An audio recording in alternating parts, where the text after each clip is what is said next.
La vida ante sí. Una sobreviviente del Holocausto que cuida a niños en su casa accede a refugiar a un resentido niño de la calle que le robó y forman un impensable lazo de amistad. Para empezar, esta película supongo que los ha impactado desde distintos ángulos y en realidad a mí desde uno de los ángulos que me impactó fue esto de la discriminación a unas minorías ninguneadas. Recordarles un poquito qué es la discriminación. Es una conducta, es el comportamiento del prejuicio. ¿Qué es el prejuicio? Es una actitud extrema o rígida ante un objeto, ante una situación específica. Yo les decía que el prejuicio era una actitud, y una actitud es una disposición de ánimo, manera de estar dispuesto a algo o a alguien. Acuérdense que en la actitud hay algo afectivo, algo que se siente, algo cognitivo, algo que se piensa, y hay algo de comportamiento conductual, que esto puede ser extremo, se puede ser muy visible o no. Cuando la actitud se convierte en prejuicio, es esto de lo conductual, y ahí tenemos la discriminación. A la protagonista de la película se la discriminaba por judía, se la discriminaba por vieja, se la discriminaba por ex prostituta, y bueno, a partir de este momento los dejo a ver qué les ha convocado la vida ante sí. Que en realidad el niño está completamente resentido de la vida que había tenido, de haber, no sé si le habrá presenciado la muerte de su mamá, pero sí presenció peleas entre los padres, y cómo a lo largo de esos años, o de ese episodio, ese periodo de vida que muestra, ayudó a salir un poco de ese resentimiento. Está con el médico, está con Rosa, está con el árabe. Las palabras del árabe, cada frase que dice es una enseñanza, cada cosa, el valor de la palabra, las palabras son el arma más poderosa, le dice en un momento. Cómo le enseña a arreglar esa alfombra, cómo le enseña el valor de los libros, el médico lo que hace por él, que lo lleva a lo más parecido que hay a un hogar, porque llevarlo a la casa de Rosa fue lo más parecido a un hogar. Había otros chicos, había un dormitorio, había una cocina con olor a familia, a hogar, y eso lo va modificando, y eso lo vemos a lo largo de toda la película, cómo va cediendo a esa resistencia que tenía él al principio, que bueno, además nadie lo quería, porque tener un chico con esa rebeldía era muy difícil, y él va venciendo el resentimiento, y a lo último nos encontramos con un chico que reconoce lo que estaba haciendo en la calle, que reconoce el vínculo que creó con Mamá Rosa, y que, bueno, se le va endulzando la vida. Me parece que esa es la trayectoria de él. Sí, Momo es un chico que inicia de alguna manera su vida o está en el despertar de está en una preadolescencia, y ella, Madame Rosa, está al final de su vida, ¿no? De su vida. Entonces ver también dos extremos donde los vínculos son posibles y los vínculos, el vínculo que se construye en 6 meses que están juntos, realmente es hasta milagroso. Pero ver que es posible la construcción de vínculos, no importa las edades de las personas. Evidentemente se han unido en las carencias, en las Claro. carencias afectivas de ambos, han sido los puntos de unión en realidad, pero todo lo que le enseña Momo a Rosa y todo lo que le enseña Rosa a Momo, y bueno, fíjense que es impresionante. Acá creo que en la clase asincrónica salió este concepto de madurez, ¿no? Porque se supone que a la edad que estamos atravesando todos nosotros somos maduros en ciertos puntos, pero en realidad el concepto de madurez no depende de la edad cronológica de la persona. Le tocó crecer de golpe a Momo en semejantes experiencias que tiene desde muy pequeño, y eso le da puntos de madurez también en su personalidad, ¿sí? Entonces, también ver que hay madurez en la niñez, madurez en la adolescencia, ¿sí? Hay alguien que tiene abiertos sus micrófonos y entran ruidos.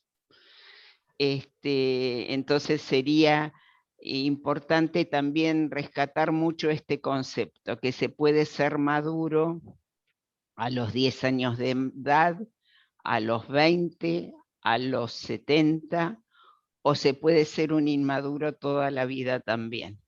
Acá el hecho de haber atravesado hechos muy, muy traumáticos como los de Momo, y nos damos cuenta que la vida de Rosa tampoco tuvo muchos matices fáciles, al contrario, pero todo eso hace a una madurez, ¿no?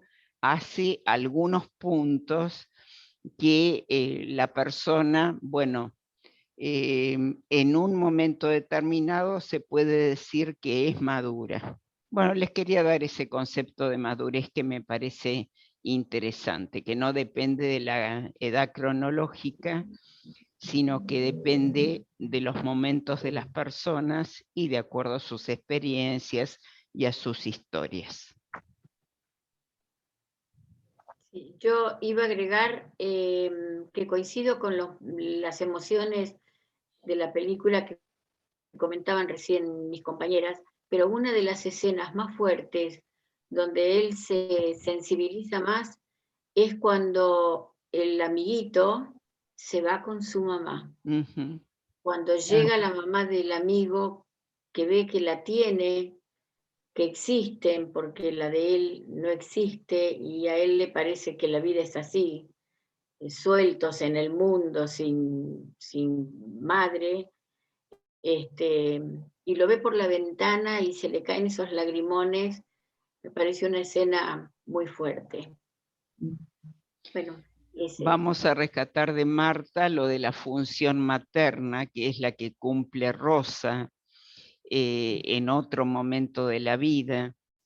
Y también para pensarlo a Momo tienen que pensar lo que tuvo mamá, o sea, tuvo la función materna 6 años. Una de las cuestiones que descubrí yo con esta película, que no lo sabía, era que las prostitutas no podían criar a sus hijos, al menos en Francia, donde se desarrolla realmente la novela. Esta película está ambientada en Italia, pero en Francia, donde se desarrolla la novela en la cual se basa la película, las prostitutas no podían criar a sus hijos. Y bueno, así todo, Momo recuerda a su madre, tiene recuerdos de su madre, los tiene combinados con esa leona que dibuja y que se le aparece, ¿no? Entonces podemos ver mucha imaginación, mucha fantasía en Momo, que lo ayuda a una protección en el futuro, es decir, pero la función materna en Momo está hasta determinado punto. Y después hay una carencia enorme, enorme de esa función, le falta la materna, le falta la paterna, hay un abandono, si bien el médico hacía una función buenísima, evidentemente no cubría la parte de la función materna, ¿no? A mí, así como Marta dice que la conmueve la escena de los dos amigos cuando llega la madre de uno de ellos, a mí me conmueve mucho la otra escena que le sigue, que es cuando se juntan las dos manos, encima con diferente color de piel, como que se dan ese calor mutuo, y es el calor de madre-hijo, y ese hijo también que esta mujer necesitaba, ¿no? Ese es un canto al amor madre-hijo, me parece también la película, en términos generales, pero podemos decir que tenía Momo una función materna, no así una paterna, y el médico, por más que medio trataba de cubrir, lo hacía hasta ahí, ¿no? Era bueno, muy, muy discriminado este chiquito por varias cuestiones, entonces también es bastante imposible trabajar mucho este tipo de cosas. Pero bueno, esta película nos muestra que sí, que se puede. ¿Puedo hablar?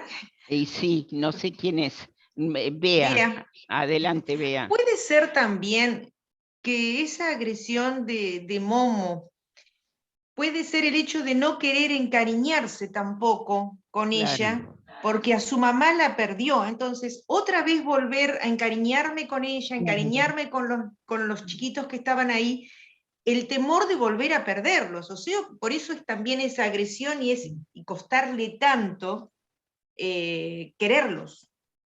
perfecto, Bea, una interpretación excelente, excelente. Es así.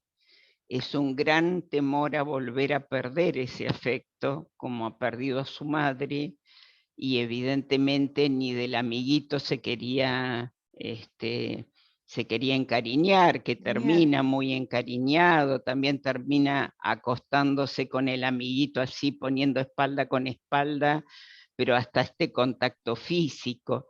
Y después la agresión, que eso también está muy bueno para un análisis más general, no solamente de la película. La agresión es consecuencia de la no palabra, que como decían muy bien el comerciante aquí que le da trabajo de alguna manera y le enseña lo importante que es la palabra, ¿no? Pero un poco lo que vemos en la sociedad actual.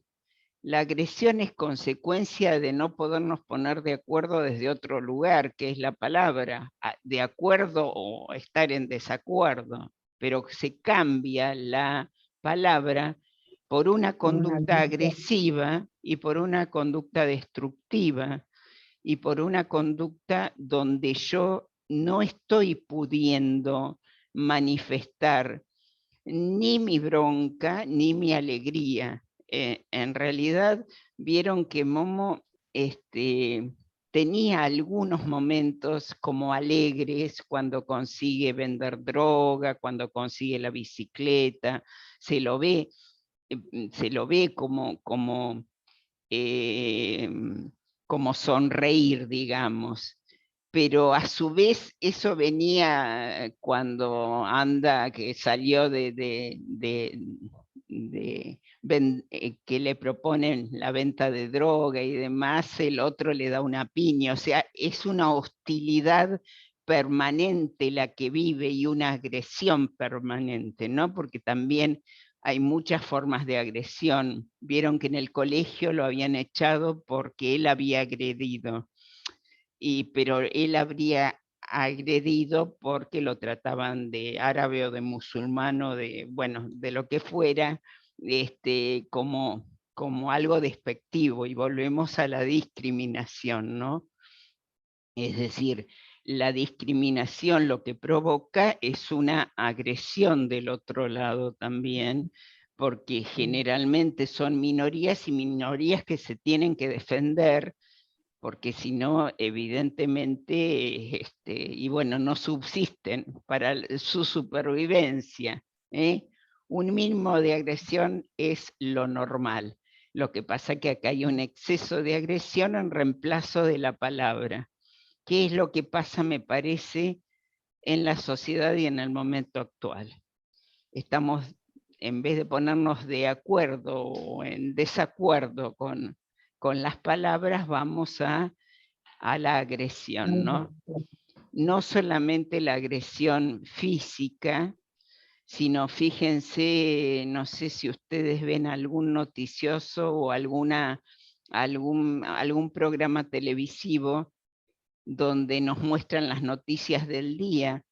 Es agresivo, es todo como una agresión permanente de palabra, de gesto, de cuando no es la piña directa, ¿no?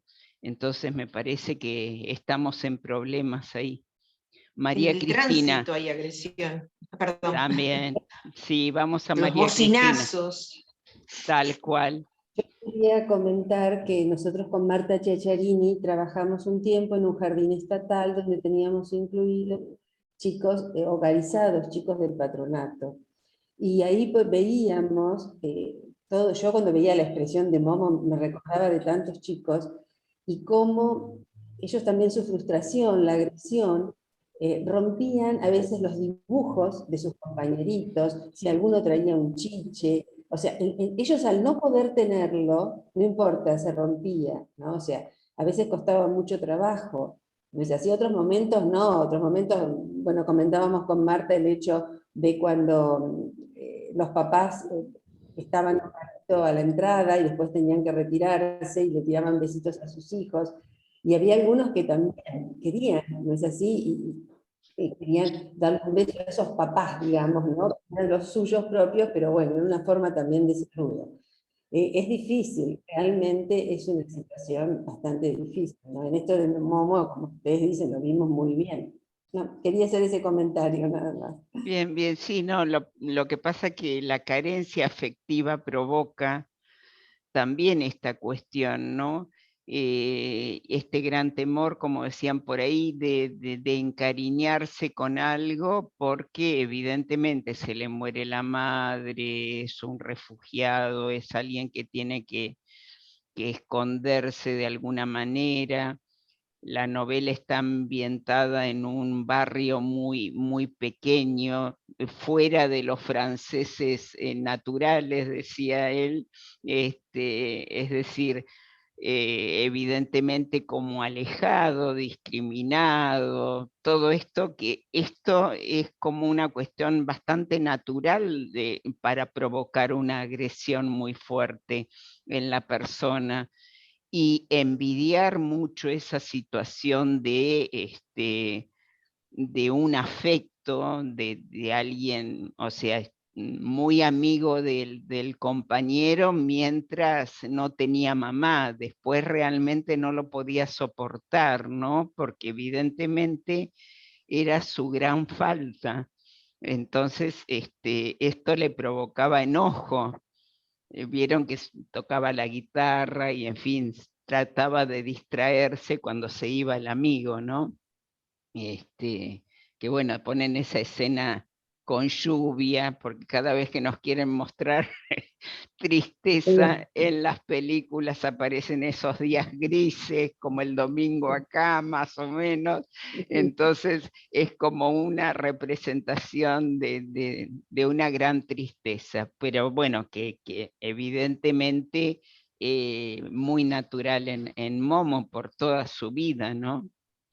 Además, la vida de una prostituta, si nos ponemos a pensar desde lugares como los nuestros, evidentemente no debe ser una vida muy, muy sencilla, eligiendo este tipo de trabajo, eligiendo hasta por ahí nomás, y con una realidad que parece que en la novela Rosa había criado hijos de compañeras, digamos, una vez que se puso vieja, crió hijos de compañeras, y uno de ellos llega a tener un alto cargo en la policía. Entonces, esta persona le ayudaba mucho a falsificar alguna cosa o a un falso testimonio y demás, porque esta amiga trans que tenía, parece que una noche golpeó mucho a un cliente porque el otro también se pasó con ella, ¿no? Y vieron que era boxeador. Bueno, no sé si han leído algo, pero era, sí, aparece en la película, ¿no? Era boxeador esta persona. Entonces, bueno, todo esto estaba cubierto por Rosa, porque tenía autoridades policiales que la ayudaban, tenía vecinos que la ayudaban en su realidad, ¿no?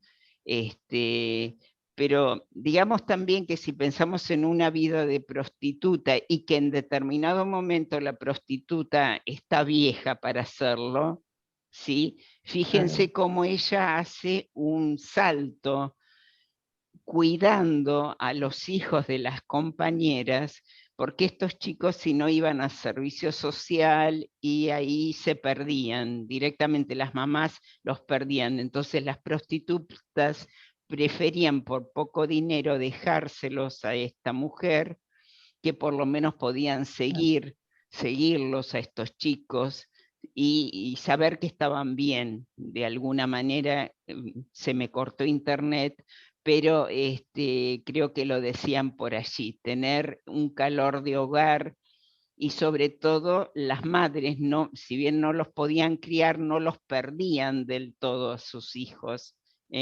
Si los entregaban a servicio social, eran chicos que se perdían porque, bueno, los adoptaban o ocurrían distintas situaciones, ¿no? Tal cual. Zulma. Y yo lo que... perdón. Perdón. Adelante, Zulma. Si me permitís, yo encontré algo que escribió Mario Benedetti que viene a cuestión de esto.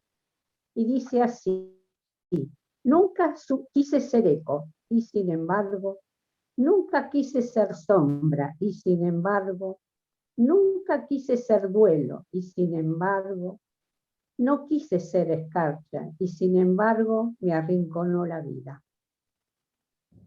A ellos los arrinconó la vida. Claro. Y se creó una simbiosis de soledades y frustraciones en medio de la crudeza que les tocaba vivir. Me emociona decirlo, pero eso es lo que yo siento. Los arrinconó la vida a los dos.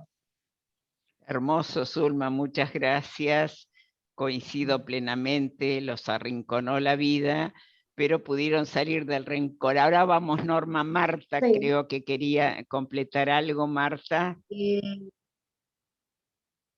Sí, con respecto al comentario que hizo Cristina de los chicos institucionalizados, porque en el patronato había de todo. Había chicos divinos, educados, y que el patronato funcionaba como una guardería, los padres los llevaban a la mañana y los retiraban a la tarde, pero voy a hablar del caso de Momo, que eran chicos que vivían ahí, que dormían y que estaban institucionalizados. tienen, nosotros decíamos, el abandono marcado en el alma. Ellos tienen, por eso, la vida ante sí. Ellos lo único que tienen delante de ellos es la vida. Me acuerdo que, por ejemplo, le ponían el delantal que primero encontraban.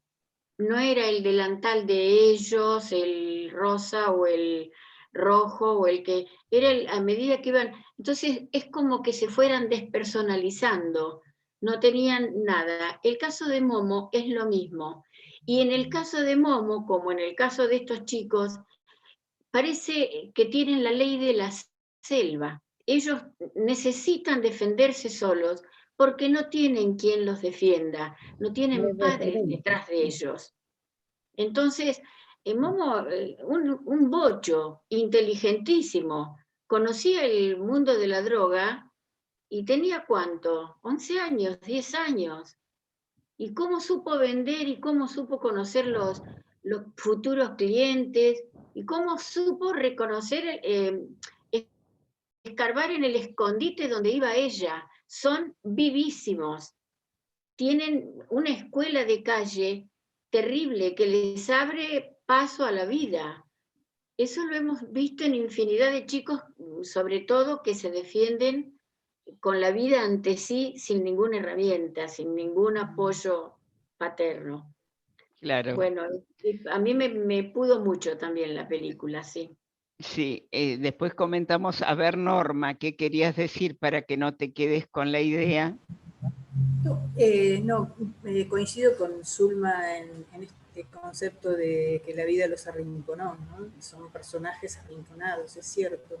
Ahora, en esos personajes está Lola, que muestra un poco más el lado luminoso de la vida. Ella tiene otra alegría, trae el baile, trae el humor, o sea, es como un personaje que a pesar de la situación por la que ella estaba pasando y por la que pasaba, porque además había sido rechazada por su padre, y tenía, aparte de ejercer la prostitución y todo eso, que tenía que ejercerla para vivir, pero ella aportaba, digamos, la parte más luminosa, ¿no? de la vida con esta alegría que traía.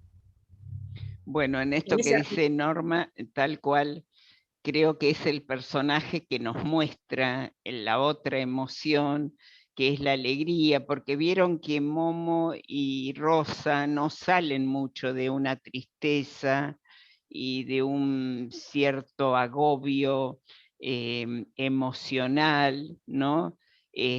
Tienen momentos, pero en realidad tiene muchísima razón Norma que el personaje del trans es el que aporta la alegría y el que ha hecho un camino también muy, muy largo, porque si de boxeador llega a vestirse muy linda y a ir a la casa de su padre con el niño, también tuvo que luchárselo a la madre, ¿no? Evidentemente también de muchísima lucha, pero de una gran resiliencia acá y vemos una persona pareciera muy plena, ¿no? Que también acompaña, vieron que acompaña desde un costado muy importante a los personajes, a los dos, tanto a Momo como a Rosa. Y en lo que decía Marta, me hizo acordar, yo trabajé en el Hogar del Niño de Bahía Blanca cuando recién me recibí de maestra, como maestra de apoyo, y a mí me llamaba muchísimo la atención desde lo personal. Se festejó en mi familia y festejo mucho lo que son cumpleaños. Esto del cumpleaños es una gran fiesta desde lo personal. Y cuando era maestra de apoyo del Hogar del Niño, una vez por mes se festejaban los cumpleaños de, qué sé yo, 5, 6 chicos, que se les hacía una torta a cada uno, que se ambientaba un salón con globos y bueno, íbamos las maestras de apoyo y iba personal, digamos, que no vivía allí, permanentemente y eso, pero yo no me voy a olvidar nunca, nunca de la carita de tristeza de los chicos el día del cumpleaños, ¿no? Que para mí era sinónimo de alegría, y es por esto que estaba diciendo Marta de la identidad. Es decir, hubiera sido preferible, quizás de una manera más chica, que se le festejara a cada uno en su día el cumpleaños, aunque sea con una distinción chiquita en la comida o una tortita, y ese día a esa persona se le cantara el feliz cumpleaños, que se le cantara a 8 juntos, ¿sí? Esto tiene que ver con la identidad de la persona, con la mismidad de la persona. Esto, o sea, leyéndolo en este momento, era una despersonalización de estas 8 personas que cumplían 2 años. Se le festejaba el cumpleaños, pero se le festejaba a los 8, no se le festejaba a cada uno, ¿de acuerdo? Bueno, medio me parece que es lo que quería decir Marta desde otro lugar, que se están despersonalizados, que no están. Por eso yo les decía al comienzo que eran minorías ninguneadas, esto de no darles un lugar. Es decir, cuando en nuestra familia se festeja un cumpleaños y nos hacen una fiesta y una torta y vienen y los regalos, estamos como muy personalizados, ¿sí? Es nuestro día, nos hacen la comida que nos gusta, o bueno, hay familias con distintas cuestiones, pero somos nosotros, y más si esto ha sido desde muy chicos, y esperábamos los regalitos y las visitas y demás, ¿sí? Pero acá ocurría esto, pero como en general. Y entonces se puede pensar que esto no ayudaba a una identidad personal.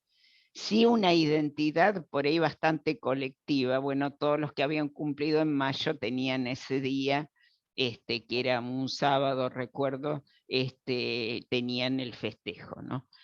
Pero bueno, creo que esto va por el tema de las minorías, lo que tienen que luchar, que también una cuestión que se me ha presentado este año con estos temas es cómo nos cuesta en nuestras estructuras, como venimos de otros lugares, hablar realmente de la gente trans, de un refugiado, o sea, pero fíjense que la película muestra de un judío, de alguien que ha estado en los campos de concentración, desde este miedo,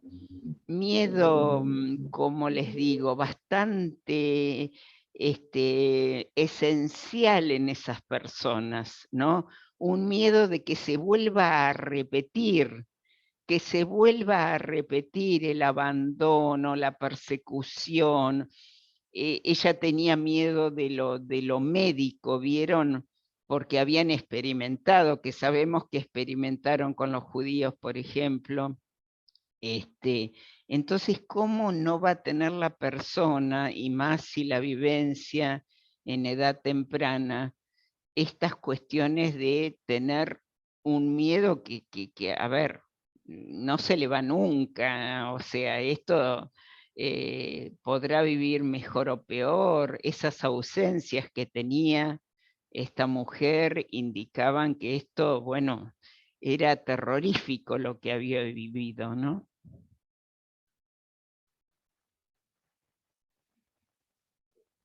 Sí, Carlos, adelante. Habilitate, ahí está. Yo evidentemente la vi la película y me pareció una película excelente, que tiene cargada de valores, un montón, es permanente, es un valor donde la solidaridad, a mi juicio, es lo que más se destaca. Y, por ejemplo, con respecto a Momo, coincido que era un chico que evidentemente sobre todo era muy inteligente, no solamente en su conducta de calle, sino en cómo pensaba. O sea, tenía un razonamiento que para mí me pareció que excedía a un chico común de la calle. Un pensamiento muy profundo y transitaba, pero sobre todo quiero puntualizar que en el caso de Momo, a pesar de todas las vicisitudes que vivió, tuvo para mí la bendición, de alguna manera, de estar rodeado, de poderse haber rodeado de un círculo virtuoso de gente, entre María, el hombre que lo empleó, el boxeador trans, el amiguito que vivía con él en la casa, con María, hasta el vendedor de la droga, que nosotros sabemos que entrar ahí se puede entrar fácilmente, pero no tan fácilmente se sale. Y este hombre lo dejó ir sin ningún tipo de represalia. O sea que de alguna manera Momo estuvo, digamos, rodeado de un círculo de valor que lo ayudó enormemente. En una sociedad donde vos bien aclaramos de que con respecto a la agresión, y sí, hoy si vamos a hablar de agresión, yo creo que es lo que más está. No hace falta venir de un nivel tan bajo para ser agresivo. Ya ves la agresión en los más altos niveles. O sea, hoy es como que más que nunca la lengua es un arma, pero filosísima. Y está permanentemente, lo que vos decías, Marta, cuando ves en la noticia, es permanente, es un blanco-negro. Si yo digo blanco, el otro dice negro.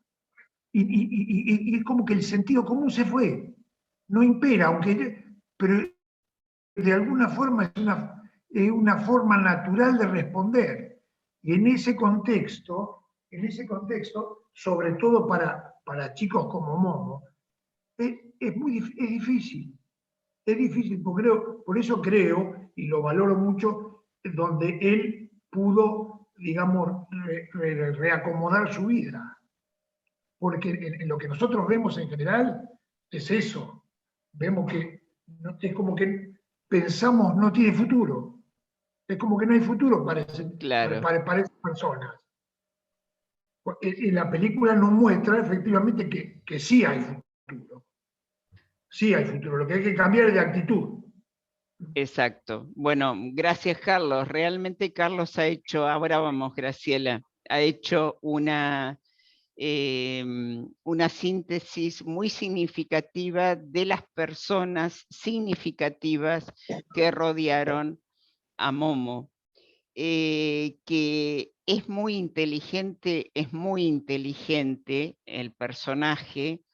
Y vamos a lo que decíamos antes, estos chicos como tienen que sobrevivir, en realidad, se convierten en personas que tienen estrategias que, por ejemplo, seguramente un hijo nuestro no tiene, porque viven con muchas más comodidades y con muchas más posibilidades. Es decir, a ver, sabiendo que la inteligencia es la adaptación a las situaciones, estos chicos se tienen que adaptar a situaciones nuevas permanentemente y carentes de afecto. O sea que estamos al horno, o te adaptás o te morís acá. Acá no tenés otra, no tenés término medio, ¿sí?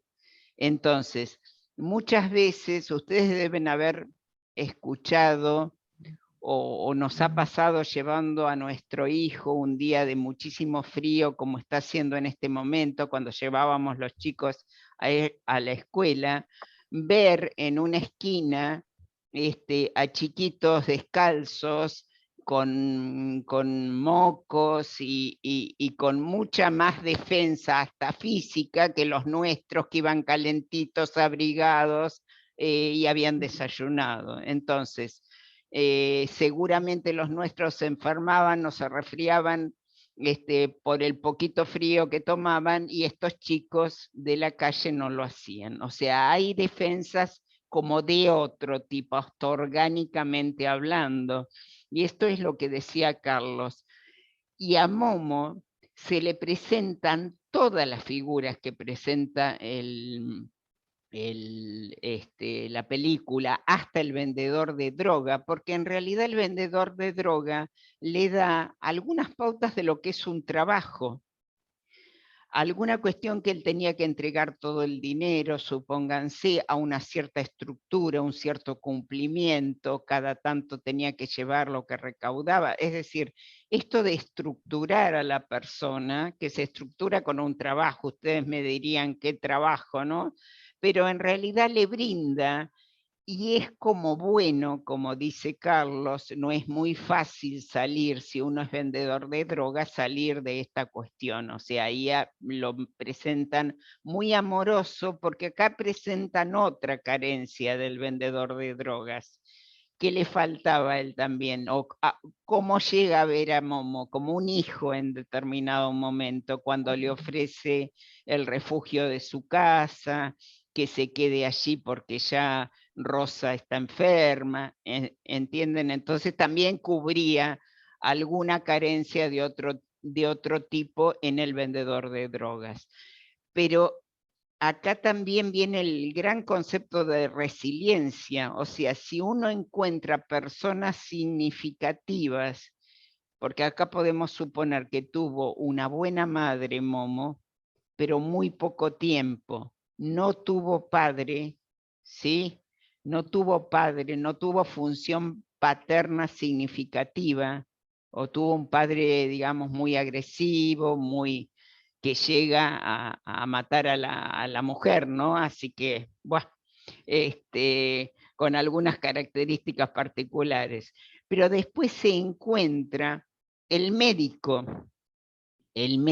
donde ustedes vieron que también, o sea, no le aceptaba objetos robados, supónganse, por eso termina devolviendo los candelabros, en fin, yo creo que son todas pautas de personas que le mostraban, en la hostilidad le mostraban un mundo un poquito diferente, ¿no? O que él pudiera ver otras cuestiones, que hay chicos que no lo tienen esto también. Hay chicos que no lo tienen, ¿sí? Bueno, no, eso solamente. Graciela, adelante. No, yo quería agregar, además de todo lo que ya se dijo, que yo le veo una beta de humano, o sea, una parte afectiva que él fue construyendo y que hizo que terminara en el cuidado de Rosa, llevándole esas flores, y cuando fallece también ese acto que tuvo, ese gesto de acercarse, o sea, que para mí que desarrolló lo humano, que no lo tenía.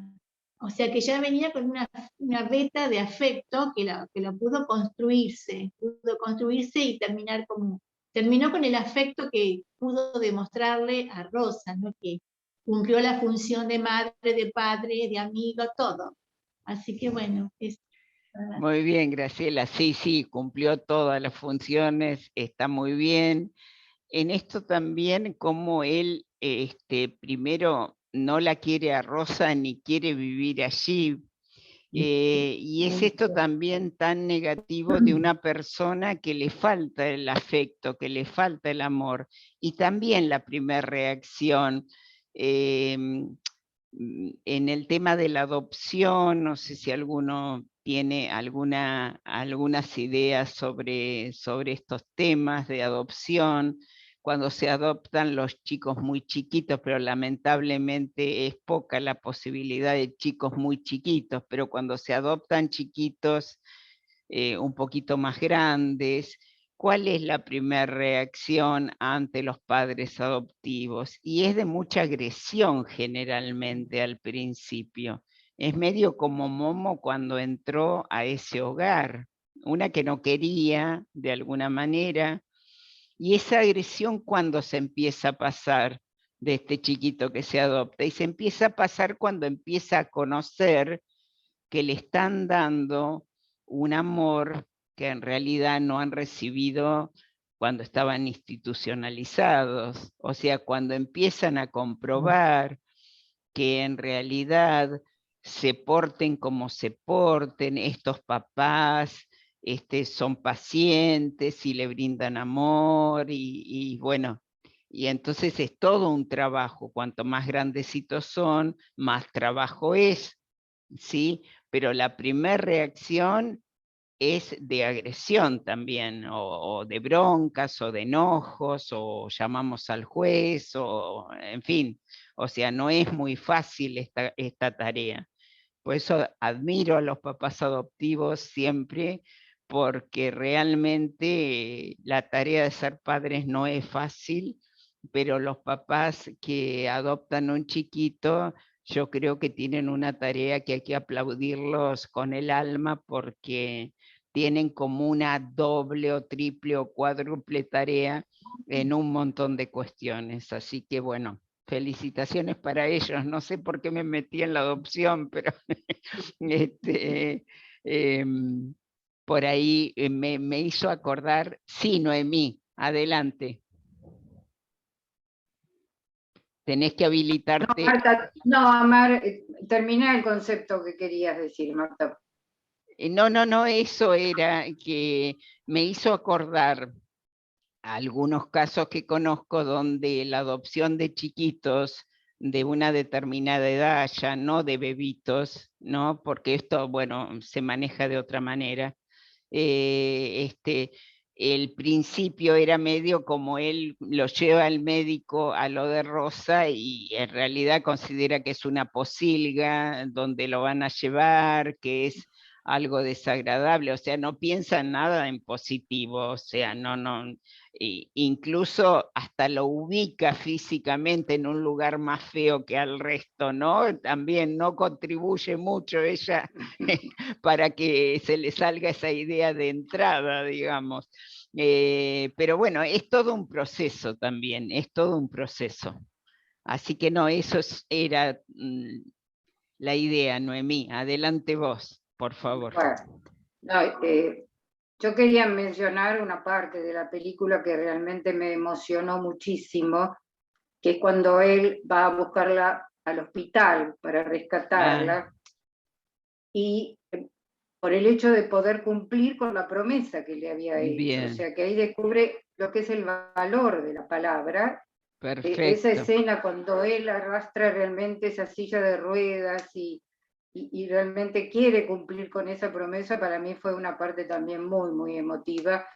Rescato también ese chico, cómo actúa, qué maravilloso, qué expresión en sus ojos. O sea, si Sofía Loren realmente está maravillosa, ese niño es espectacular. Cada expresión realmente muy emotiva. Pero rescataba esa parte de la película que me conmovió muchísimo, y cómo la lleva a su refugio, a Rosa, para cumplir con... O sea, él pudo observar durante todo su tiempo que convivió con ella que ese era el refugio que ella tenía, que era su lugar de protección. Entonces, cómo la quiso llevar a ese lugar, aparte acondicionó el lugar, buscó sus pertenencias, buscó todo lo que tenía Rosa para crearle también a ella ese hogar de protección. Yo creo que fue una manera de devolverle a Rosa lo que él había recibido, ¿no? Ese hogar, esa protección, pertenencias y demás. Y esa flor que le lleva, realmente, aunque sea de plástico, como dijo, porque no había conseguido las verdaderas, era realmente una ofrenda, un regalo. O sea que para mí esa parte fue muy, muy emotiva. Nada más, eso quería compartir. Bueno, Noemí, ahora vamos, Carlos. Sí, en lo que está diciendo Noemí, es así, ¿no?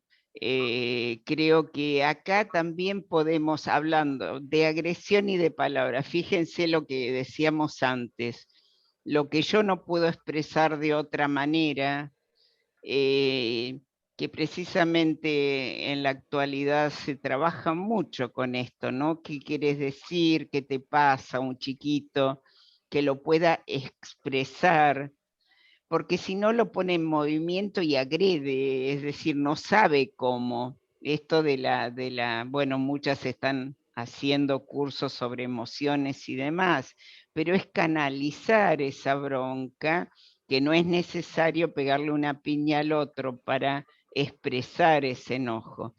Y es cierto lo que dice Noemí, medio al final de la película, él pasa de una agresión física a un valor de palabra y de una promesa que había hecho, ¿no? Y ahí podemos pensar también que hay un pasaje en lo afectivo y puede manejarse con palabras más que antes. Sí, incluso el abrazo que le da al comerciante que que le da trabajo. Hay varias partes donde se ve un traspaso de la agresión. Sí, sí, Noemí, muy buena interpretación. Carlos, adelante. Yo lo que quería decir que hay un personaje, el médico. El médico tiene un comportamiento que a mí se me ocurre que es de otra época. Me acuerdo cuando nosotros éramos chicos, que el médico iba a tu casa. Claro. En ese sentido, y esto en la época actual, porque esta película trata de una época actual, esa realidad del médico en la casa es como que se la llevó el tsunami. Ya es prácticamente una utopía que eso suceda. En el caso de... Por eso el médico, la actitud del médico en todo sentido ha sido quizás, Momo, más adelante, en ese momento por ahí no se dio cuenta, pero la valorización de esa actitud del médico cuando cada vez que lo necesitaban estaba ahí. Claro. Incluso el boxeador trans, cuando se va a ver a su padre, le dice a Momo, cualquier cosa, velo al doctor Cohen. Eso es algo que ¿cómo te podría decir? Es un incunable eso. Tiene un valor Necesitaríamos enorme de esos médicos, ¿no, Carlos? Sí, sí, pero la realidad, lamentablemente, ojo, no vamos a generalizar, puede haberlo. No, bueno, pero es el médico que nosotros hemos vivido, creo, todos nosotros de chicos, ese médico que iba a casa si teníamos fiebre y que en realidad ya lo veíamos entrar y nos mejorábamos, porque esto también es muy psicológico, pero no existen más, es cierto, no existen más este tipo, y yo creo que no han contribuido las especializaciones de las especializaciones, y bueno, sí, y toda otra época, ¿no, Carlos? Pero sí, una cierta añoranza, y es cierto, fíjate que cumplía bien funciones de protección, funciones lógicas, funciones de ordenamiento, funciones realmente tuvo un rol, sí, muy de función paterna este médico. Sí, coincido plenamente, Carlos. Y con una cierta nostalgia por la no existencia de estos médicos de familia que teníamos antes, sobre todo para los chicos, ¿no? Para los pediatras, o sea, venían a casa, no era. Sí, es que incluso te digo más, o sea, nosotros cuando éramos chicos y hasta cuando tuvimos nuestros hijos, cuando eran chiquitos nuestros hijos, todavía quedaba un resabio de eso. El pediatra muchas veces iba a tu casa, o vos lo llamabas por teléfono y te decía, después que termino de atender el consultorio paso, y pasaba. Claro. Hoy no, hoy es difícil, hoy es muy difícil. Las épocas han cambiado mucho, pero bueno, algunos cambios nos gustaría vivirlo de antes, ¿no? Sí. A veces hay cosas que todo tiempo pasado fue mejor, dice. No, bueno, fue distinto, me ¿Sabe? gusta a mí, pero bueno, en este caso creo que se perdió algo del vínculo con el médico, que sanaba realmente, porque bueno, esto que somos un todo, cuerpo, mente, espíritu, pero somos un todo, ¿no? Y estos médicos que por ahí se sentaban al lado de la cama y daban una tranquilidad, una explicación, y bueno, ahora están con que tienen que atender cada 10 o 15 minutos un paciente nuevo, y bueno, ahora con el COVID también es otra cosa. Ahora, en la película, perdón, Marta, No, no, adelante. no, mírate. En la película hay una frase que la dicen 2 o 3 veces que me llamó la atención y me gustaría tirarla sobre la mesa. Esa cuando dice, cuando la esperanza se pierde, algo bueno pasa. Sí. Bueno, acá, bueno, yo te digo mi asociación y después dejamos hablar al resto. ¿Qué está queriendo decir esta frase? Que es cierto, está buenísima. Y es muy de los psicólogos, dicho de otra manera. La persona tiene que frustrarse mucho, mucho, mucho, llegar a tocar fondo en algún punto como para resurgir. Bueno, eso a nivel psicológico, no sé qué le genera al resto. ¿Querés repetirla, Carlos? Cuando la esperanza se pierde, algo bueno sucede.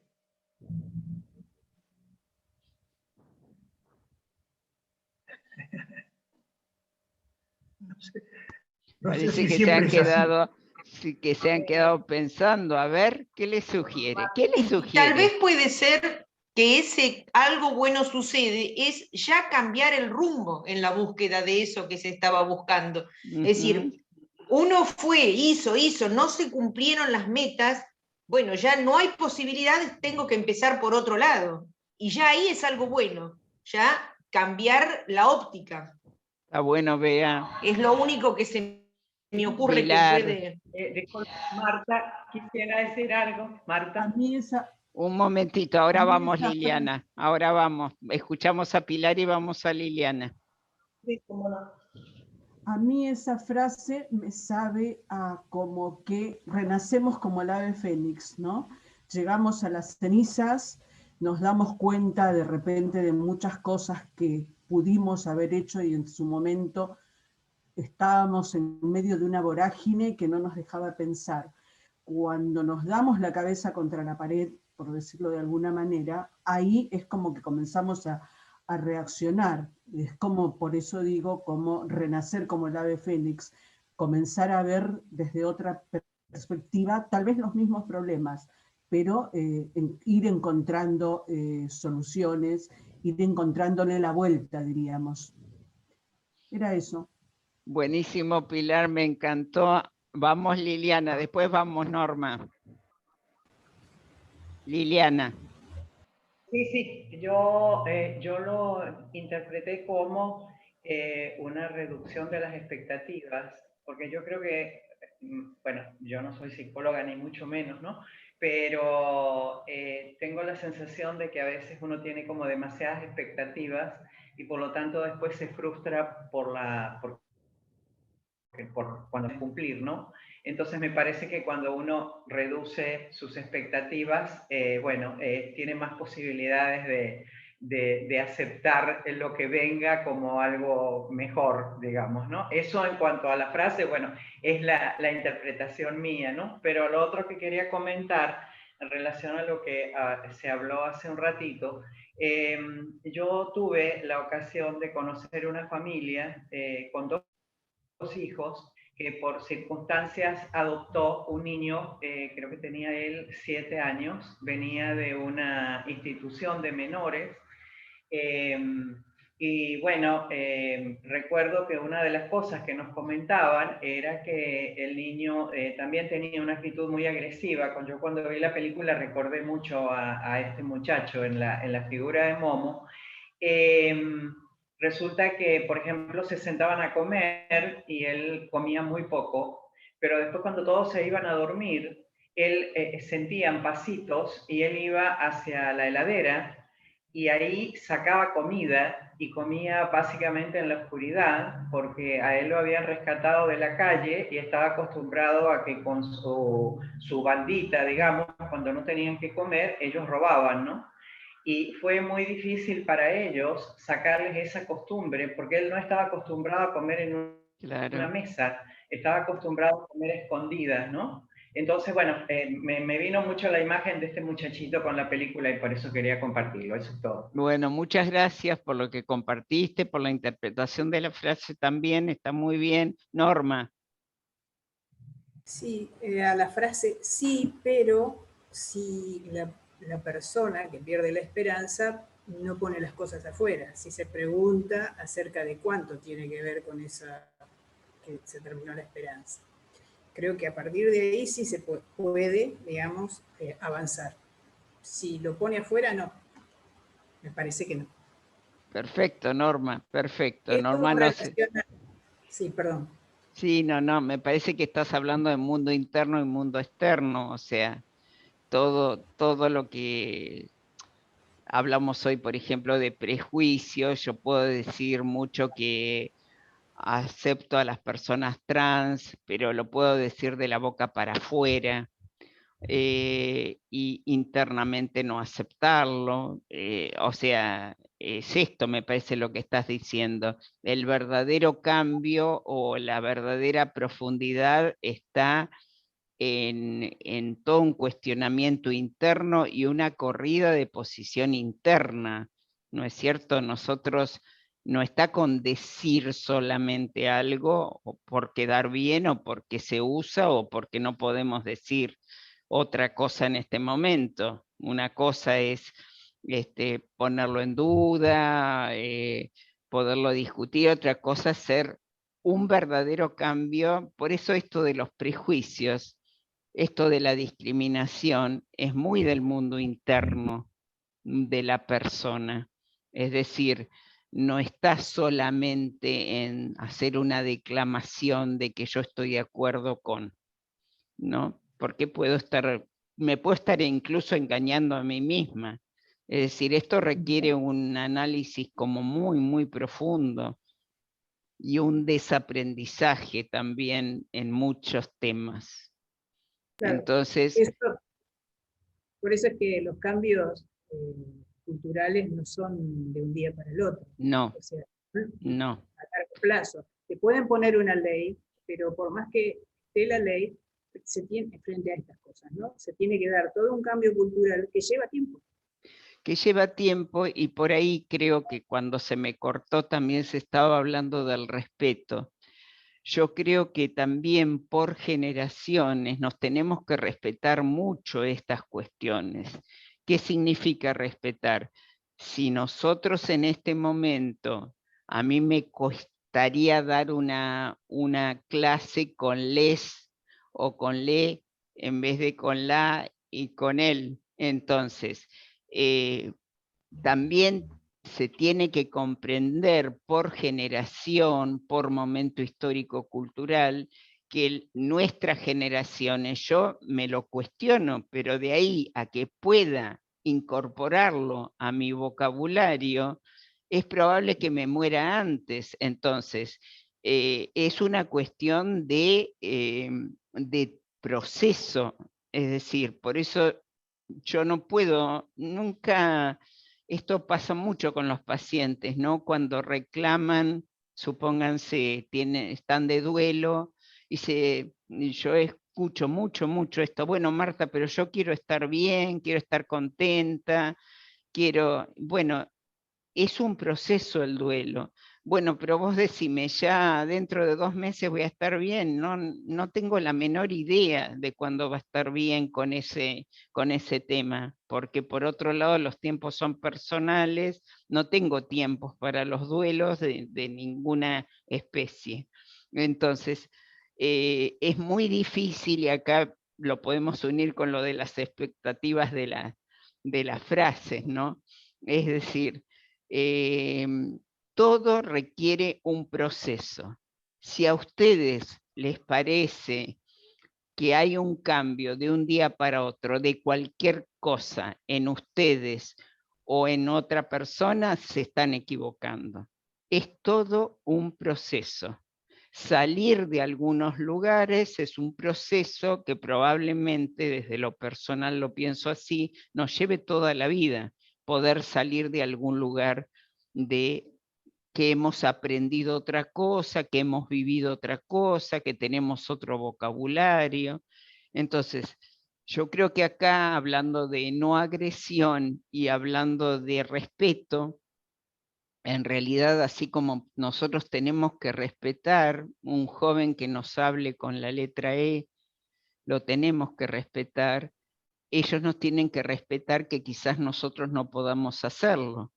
Es decir, comprender que estamos en momentos históricos y culturales diferentes. Nosotros estamos en el ocaso de nuestra vida y ellos están surgiendo.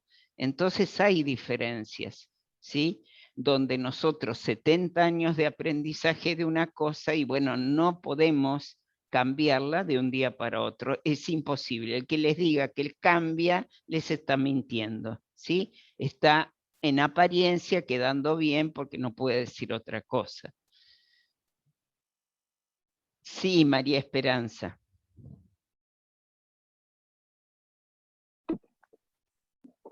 Justamente, Marta, y me estaba acordando esto del vocabulario que nosotros aprendimos y que estamos usando, que era muy común cuando nosotros éramos chicos a las personas más grandes tratarlas de usted.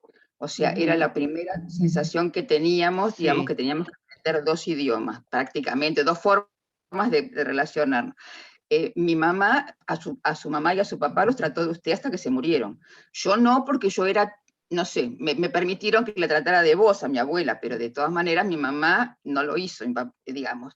Y me acuerdo una vez, digamos, siendo referencial, las amigas de mi mamá, que mi papá las había conocido de cuando eran jovencitas, en un momento estaban en mi casa y entonces mi papá le dice, ¿qué le parece? Hablando de esa manera, ¿no? ¿Qué le parece, Nélida, si nos tratamos de vos? Porque hace tanto que nos conocemos, digamos, una dificultad, digamos, para cambiar. A mí misma me costó, digamos, cuando me relacionaba, yo he sido docente, ¿no? Con gente más grande que yo tendría 30 y pico, la gente que tenía 50 o 60, yo la trataba de usted directamente. Y a veces me decía, tratame de vos, y a mí me costaba tanto hacerlo hasta que, bueno, finalmente claudiqué y lo hice, pero fue un aprendizaje que tuvimos nosotros de niños y que tuvimos que cambiar en algún momento. También. Tal cual, tal cual. Entonces, está todo bien en una diversidad de personas y en una etapa evolutiva donde nosotros creo que también lo que considero es que tenemos más posibilidad de comprensión que antes también. O sea, yo creo que se aumentan un montón de cualidades o características personales en la madurez donde nos podemos llegar a poner a comprender el tema, pero comprenderlo no significa que podamos modificar nuevamente acá, modificar directamente. Ojalá lo podamos hacer y ojalá, pero bueno, yo creo que así como nosotros podemos llegar a aprender algo diferente, también es muy importante aprender un respeto hacia toda una generación donde, bueno, alguna cosa nos va a costar por lógica. Yo siempre pienso en la vida supónganse como un metro, ¿no? Y ya hemos vivido 70 centímetros.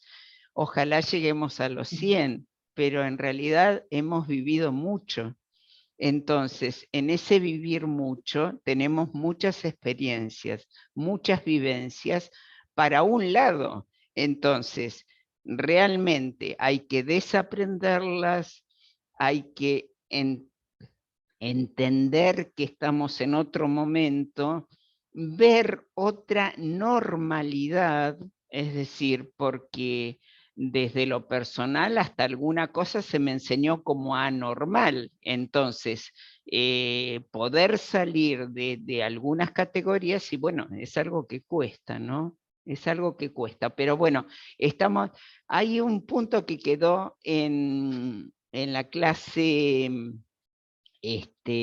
asincrónica, y era si los adultos mayores somos más egoístas que en otras épocas evolutivas. A ver qué les parece, así como largó muy bien la frase Carlos. A ver, Norma, dale, Norma. Había contestado en el chat, había contestado algo que tiene que ver que yo no creo que es, creo que algunos sí, pero en general no, pero me parece que sí estamos menos dispuestas a estas edades a resignar cosas, y eso hace que a veces parezca como egoísta. Bien. Eso me parece que nadie se escapa, que estemos menos dispuestos a resignar. Algunos unas cosas, otras otras, pero estamos menos dispuestos. Eso es lo que me parece. Yo les voy a leer la definición que yo les di en la clase asincrónica, por las dudas que no hayan estado. Decía: amor exagerado de sí mismo que lleva a cuidar únicamente el propio interés o bienestar y tiende a impedir la participación del prójimo en los bienes materiales, espirituales que se posea. ¿Qué les parece? Yo, por supuesto, a ver qué les parece a ustedes. Por supuesto, lo que dice Norma tiene una total razón para mí en lo que está diciendo.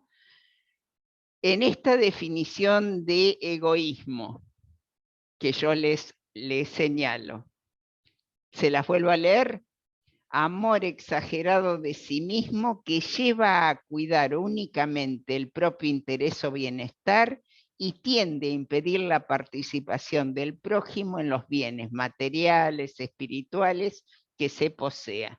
¿Se ven en esta definición? No. No, no es cierto. Yo creo que tendríamos que definirla nosotros de otra manera. Nos han enseñado que el egoísmo es malo, este egoísmo es malo, de esta definición, ¿sí? Sí, Graciela, a ver, Graciela. Yo quería decir que estamos más cuidadosos, somos más selectivos, ¿no es cierto? Bien. Esa es para mí la definición. Más selectivos y nos cuidamos más, no es que estamos egoístas, porque uno hace participar al resto de las personas que nos rodean en nuestros afectos, en lo material, pero uno está más cuidadoso, así me siento yo. Perfecto, Graciela, me parece que Graciela da en la tecla. Pilar.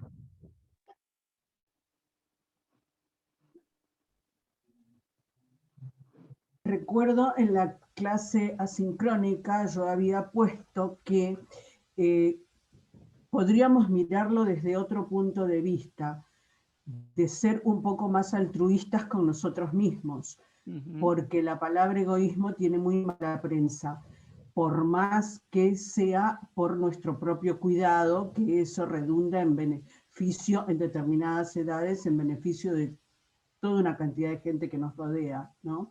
Pero por eso decía yo, si lo miramos desde el lado del altruismo con uno mismo, por ahí se ve un poco mejor.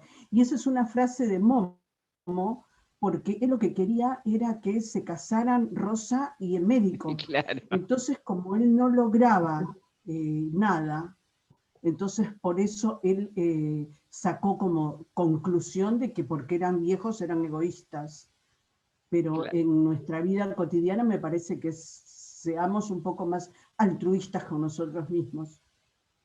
Perfecto, todo. Pilar, perfecto, gracias. Zulma, vamos.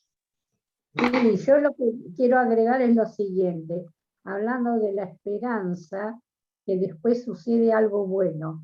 Quizás lo que nos está pasando en este momento, con el cimbronazo que hemos tenido, muchas esperanzas se nos hayan ido al aire. Y sin embargo, aparecieron otras cosas, como la empatía con todos aquellos que no la están pasando como uno. Porque a lo mejor uno está en una situación donde está un poco mejor, pero hay mucha gente que está mal, no solamente psicológicamente, en todo sentido. Entonces apareció lo que se llama esa empatía, que está desde los jóvenes hasta la gente mayor. Pues yo lo veo por mis nietos, que juntan o colaboran para hacer una canasta, o juntan alimentos, o juntan ropa. Es decir, ha despertado otros sentimientos desde aquello que parece tan negativo. Eso es lo que yo rescato. Bueno, nos vuelve Zulma a la esperanza, y vamos a ir, dos síntesis les quiero hacer. La esperanza, que es esto que quizás ahora no esté. La esperanza generalmente va muy unida a las expectativas y a la idealización de las cuestiones. Y en realidad teníamos todos esperanzas en la vida que llevábamos, y antes y después del COVID, esas esperanzas estuvieron truncadas. Yo creo que casi todas, que ahí vino el gran